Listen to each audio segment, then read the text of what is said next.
नमस्कार, मैं Subodh Pandey Hindi educational channel में मैं आपका स्वागत करता हूं। आज मैं आपके समक्ष दुष्यंत कुमार त्यागी द्वारा रचित कहा तो तय था चिरागा हर एक घर के लिए शीर्षक कविता से संबंधित कुछ प्रश्न उत्तर को लेकर मैं आपके समक्ष उपस्थित हुआ हूं। इसे आप ध्यान देकर सुनने की कोशिश कीजिएगा।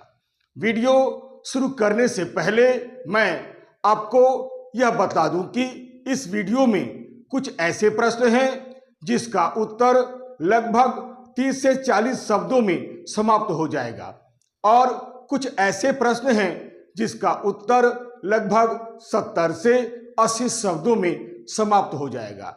जो भी हो, यह वीडियो आपके लिए बहुत अधिक महत्वपूर्ण है। तो चलिए शुरू करता हूं।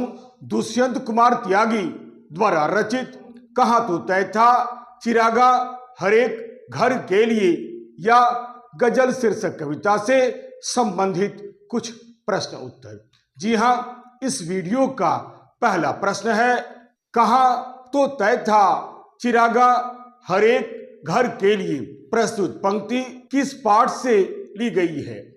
रचनाकार का नाम बतलाते हुए यह बतलाइए कि इस पंक्ति में चिरागा शब्द किसका प्रतीक है।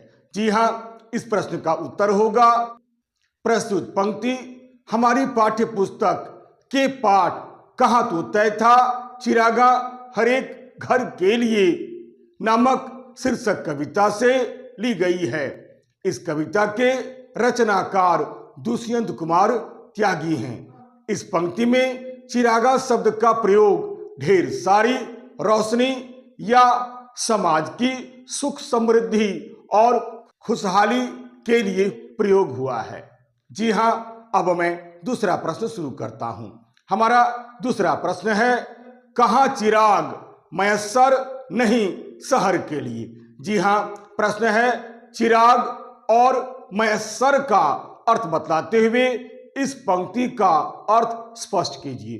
जी हां, इस प्रश्न का उत्तर होगा चिराग शब्द का अर्थ दीपक और मयस्सर शब्द का अर्थ उपलब्ध होता है।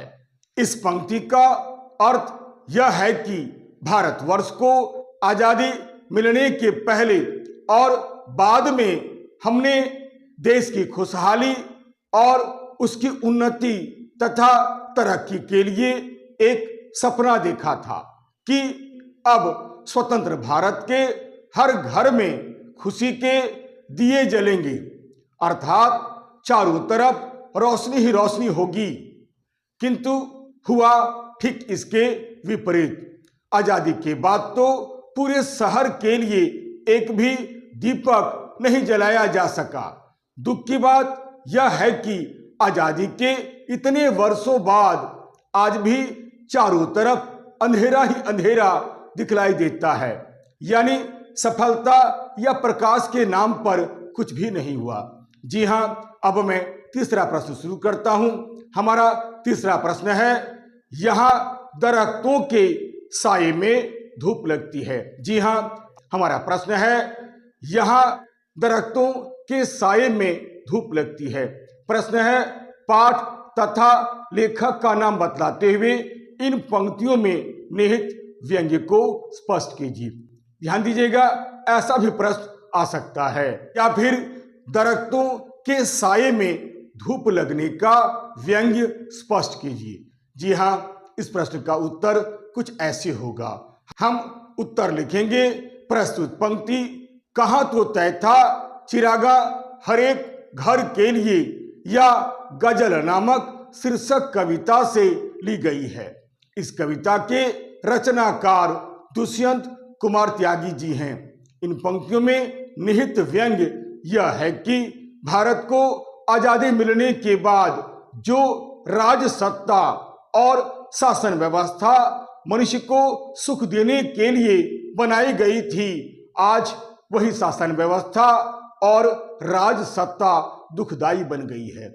जी हां, अब मैं इस वीडियो का चौथा प्रश्न शुरू करता हूं।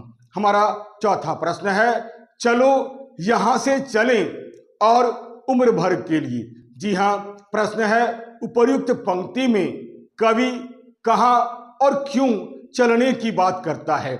या फिर ऐसा भी प्रश्न हो सकता है, कवि पलायनवादी क्यों बनना चाहता है?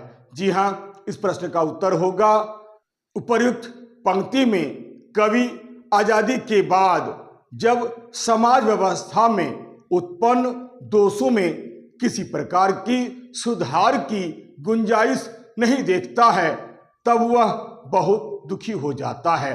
साथ ही साथ लोगों के मन में न ही इसके लिए संघर्ष करने के लिए उत्सुकता देखता है, तो कवि का मन खिन्न हो जाता है।